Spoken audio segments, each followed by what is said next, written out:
Rodrigo Garro no sacrifício no Corinthians para os jogos decisivos contra Barcelona e Palmeiras. Vídeo de hoje do canal do Nicola te atualiza sobre o tema e fala também de dois atletas do Timão que interessam a clubes cearenses. Já o São Paulo está ainda mais revoltado com a arbitragem e a Federação Paulista depois da divulgação dos áudios da conversa entre o árbitro de campo e o árbitro de vídeo na marcação do pênalti para o Palmeiras.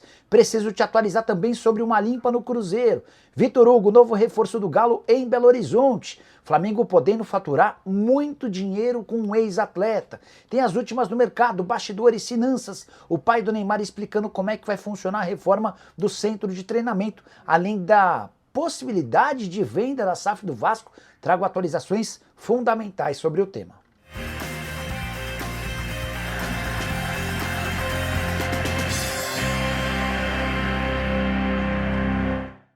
Fala aí pessoal, sou Jorge Nicola, bem-vindos a mais um vídeo do canal. Sempre bom ter vocês por aqui, sem perder tempo, só pedir para deixar like, se inscrever no canal e ativar as notificações. Bora contar que todo esse conteúdo é um oferecimento de Betano, a mais antiga parceira do canal do Nicola. Separei uma dica para a noite dessa terça-feira. Dica simples, com dois jogos dentro de uma mesma aposta, ambos na Copa do Brasil.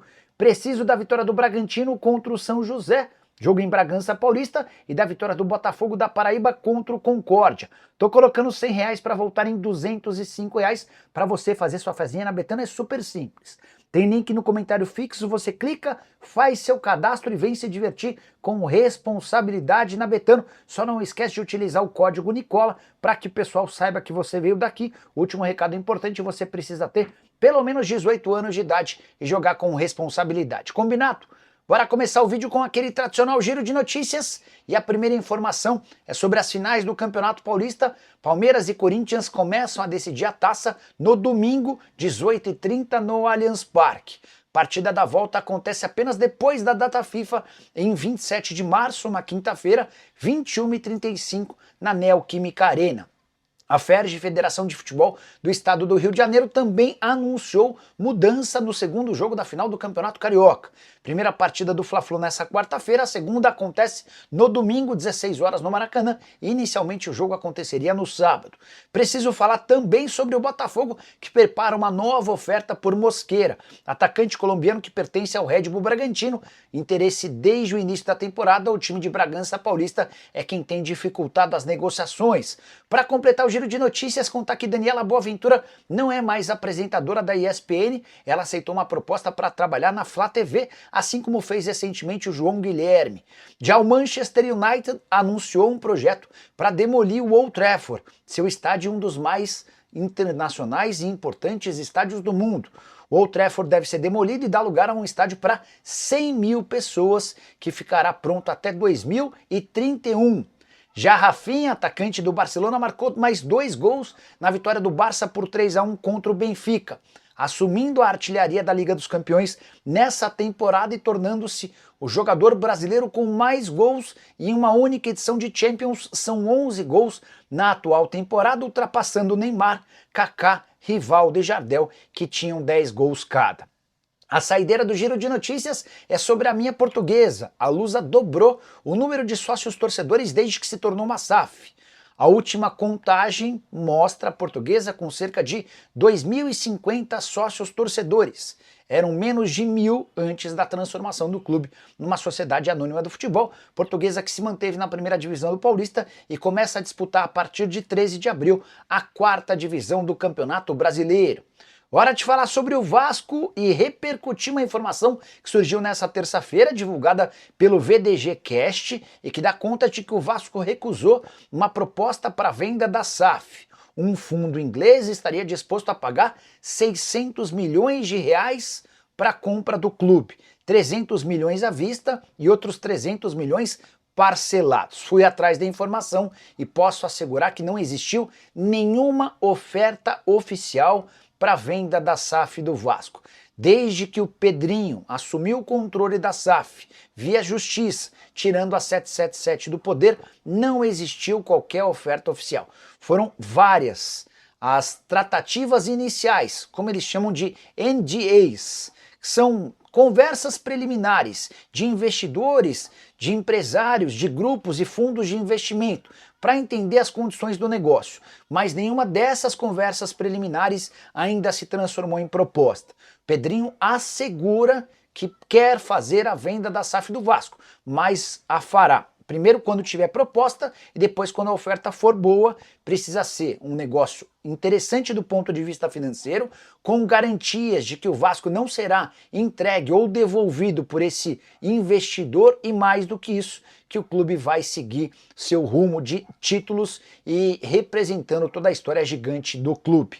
Só para completar em relação ao Vasco, contar que em relação a reforços o clube ainda busca 2 ou 3 reforços, mas não deve você, torcedor vascaíno, esperar por grandes contratações. Os maiores reforços já chegaram, atacante de velocidade para atender a um velho pedido do técnico Fábio Carille. Hora de falar sobre o Santos, mais especificamente sobre o pai do Neymar.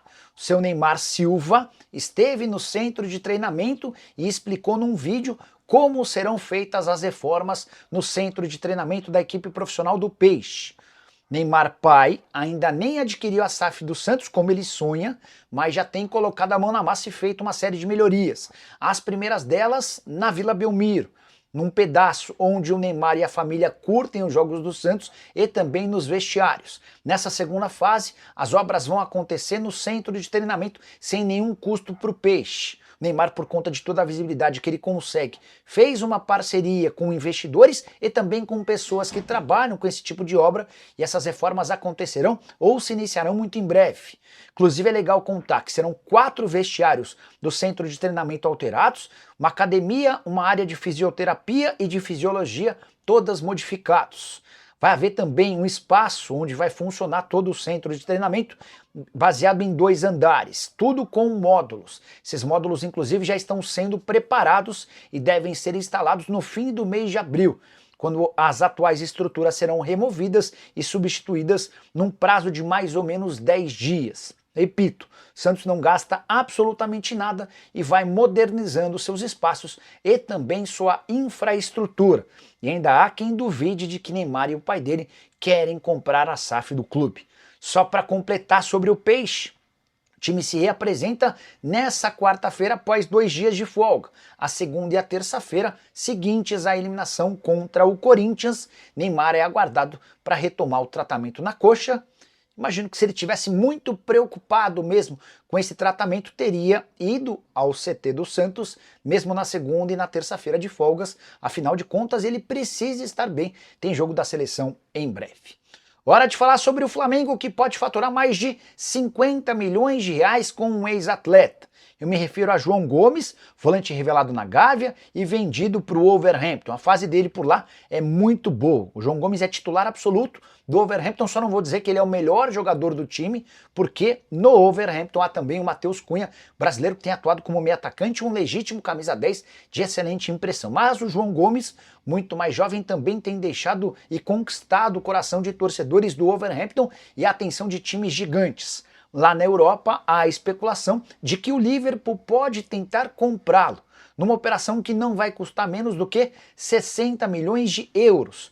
A gente está falando de mais ou menos 381 milhões de reais. E aí vale a lembrança de que o Flamengo manteve 10% do valor de uma venda futura e tem direito a outros 4% pelo mecanismo de solidariedade. Ou seja, 381 milhões, 14%, e sobrariam para o Fla 53 milhões de reais. Só para completar, o rubro-negro recebeu ao longo da terça-feira representantes da Libra e da LFU. Os 2 grupos que eram antagônicos, distintos e divergentes resolveram se unir de olho na organização do Campeonato Brasileiro a partir de 2027, tirando a CBF do poder. E o Flamengo foi consultado e recebeu todos os detalhes desse projeto para saber se o Fla topa ou não abraçar a ideia. Preciso falar agora sobre o Clube Atlético Mineiro e tem reforço na área. Vitor Hugo, zagueiro que pertence ao Bahia, desembarcou nessa terça-feira em Belo Horizonte para a realização de exames médicos e assinatura do contrato, que será por empréstimo até o fim do ano. O Bahia não cobra nada pelo empréstimo, mas o Atlético assume 100% dos vencimentos do Vitor Hugo, que não ganha pouco, salário acima dos R$500 mil. Ele havia sido contratado a peso de ouro e a um custo de R$13 milhões. No Bahia a coisa não funcionou para o Vitor Hugo. Primeiro ele perdeu a mãe e ficou bastante abalado. Depois não conseguiu se encaixar no esquema do Renato Paiva, que tinha zagueiros jogando numa linha muito alta. Rogério Ceni foi contratado e também não fez questão de utilizar o Vitor Hugo. Já o Cuca, técnico do Atlético, gosta bastante do zagueiro. Eles atuaram juntos, trabalharam juntos nos tempos de Palmeiras e por opção do Cuca, o Vitor Hugo foi contratado. Só para completar o noticiário do Galo, o Daverson pode parar no Fortaleza. O time cearense tem tentado convencer os dirigentes do Galo a negociarem o Daverson sob a alegação de que o Daverson custa caro e não tem sido tão útil. O contrato do atacante com o Galo se encerra em dezembro desse ano e o Ceará topa bancar um contrato de 3 temporadas. Se o negócio sair, pelo menos o Atlético consegue reduzir o custo da sua folha salarial. Hora de falar sobre a limpa no Cruzeiro, pelo menos a limpa do Cruzeiro da era Ronaldo Fenômeno. Você sabia que sobraram apenas 9 atletas que estavam ligados ao Cruzeiro da gestão do Fenômeno? Pois bem, desses 9, 2 deles foram comprados pelo Pedrinho BH, embora tivessem chegado ao Cruzeiro num primeiro momento com o Ronaldo. São eles o Matheus Pereira, adquirido na metade do ano passado do Al Hilal, e o Vidalba, zagueiro argentino que foi adquirido na virada do ano. Os outros 7 atletas, os sobreviventes da era Ronaldo, que seguem trabalhando agora com Pedro Lourenço no comando, são o atacante Dineno, os volantes Lucas Silva e Lucas Romero, os laterais William e também Marlon, além do goleiro Léo Aragão. Importante destacar que esse Cruzeiro versão 2025 é um Cruzeiro bem mais caro do que na época do Ronaldo. Pedrinho BH já investiu cerca de R$400 milhões em 2 janelas, com 18 reforços contratados. Hora de falar sobre o São Paulo, ainda mais revoltado com a arbitragem e também com a Federação Paulista. Tudo porque nessa terça-feira, dia seguinte à derrota por 1-0 para o Palmeiras, houve a divulgação da conversa entre o árbitro de campo, o Flávio Rodrigues Souza, e o árbitro de vídeo, o Rodrigo Guarizo do Amaral. São Paulo tinha esperança de que o árbitro de vídeo tivesse tentado convencer o árbitro de campo da não marcação do pênalti, que só o Flávio Rodrigues Souza havia visto.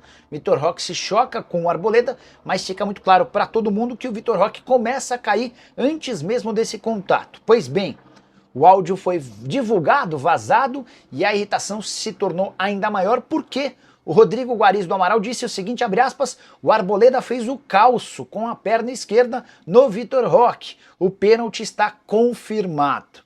Você, torcedor do São Paulo, pensa o quê sobre essa situação? Dirigentes do Tricolor prometem reclamar, prometem questionar a federação e também os métodos da comissão de arbitragem, mas a grande verdade é que não há nada que possa ser feito para reverter o resultado. A final do Campeonato Paulista terá Corinthians e Palmeiras e o São Paulo pretende utilizar esse período de 20 dias sem jogos para se ajustar para o Campeonato Brasileiro. Talvez a pergunta mais importante do torcedor são paulino nesse momento é sobre o futuro de Zubeldia e a forma como o São Paulo foi eliminado, com um resultado injusto por conta da marcação desse pênalti, deve dar sobrevida ao treinador argentino. Bora falar agora sobre Rodrigo Garro. O camisa 8 do Corinthians está jogando no sacrifício. E assim será nos 2 próximos jogos absolutamente fundamentais. Nessa quarta-feira, contra o Barcelona de Guayaquil, na Neoquímica Arena, jogo valendo vaga na fase de grupos da Libertadores. E no domingo, primeira partida final do Paulistão contra o Palmeiras no Allianz Parque. Corinthians admite que o Rodrigo Garro tem sofrido com muitas dores no joelho, o mesmo joelho que lhe impediu de participar dessa temporada de 2025 desde o começo. Ele fez toda uma preparação diferente. A grande verdade é que o Garro tem uma tendinopatia patelar no joelho direito. E a consequência disso são várias dores no joelho. Para a partida contra o Santos, que terminou com vitória por 2-1 e gol do Garro, ele precisou de uma infiltração. Quando você recorre a um método muito tempo praticado, mas que no futebol de hoje em dia tem caído em desuso. Garro promete estar à disposição tanto para o confronto contra o Barcelona quanto para o jogo contra o Palmeiras, mas, repito, vai jogar na base do sacrifício. Argentino que nessa temporada soma 8 partidas, 1 gol e 1 assistência, ele só conseguirá estar bem quando tiver muito tempo para se recuperar e para fazer fisioterapia. Para completar em relação ao Corinthians, contar que Ramon Dias chegou a 50 partidas no comando do clube. São 27 vitórias, 13 empates e 9 derrotas, 63% de aproveitamento dos pontos, se igualando em aproveitamento ao Fábio Carille. Só para completar o vídeo, contar sobre o interesse de 2 clubes cearenses em atletas do Corinthians. O Ceará, muito animado com o início de Pedro Raul, já procurou o Timão para tentar uma contratação em definitivo. O Vovô não quer pagar os 25 milhões de reais desembolsados pelo Corinthians junto ao Toluca, mas a ideia é que o Timão ajude o Ceará a assumir os direitos federativos do atleta. Jogador que nesse início com a camisa do Vovô tem 3 gols e 1 assistência em 3 partidas. Pedro Raul já caiu na graça do torcedor cearense. Já o rival do Ceará, o Fortaleza, tem a intenção de contratar o volante Charles, gaúcho de 28 anos de idade que perdeu espaço no time do Ramon Dias em 2025. O Charles quase foi parar no Ceará alguns dias atrás, o negócio não avançou e agora o Fortaleza promete vir forte. Na tentativa de empréstimo com opção de compra, as conversas existem e aí vale a lembrança de que o Charles já fez sucesso na capital cearense, vestindo a camisa do Ceará entre 2020 e 2021. Você, na condição de dirigente do Corinthians, venderia o Pedro Raul por qual valor? E toparia fazer negócio pelo Charles? Use o espaço para comentário, só não esquece de deixar like, de se inscrever no canal. Nos encontramos mais tarde. Tchau!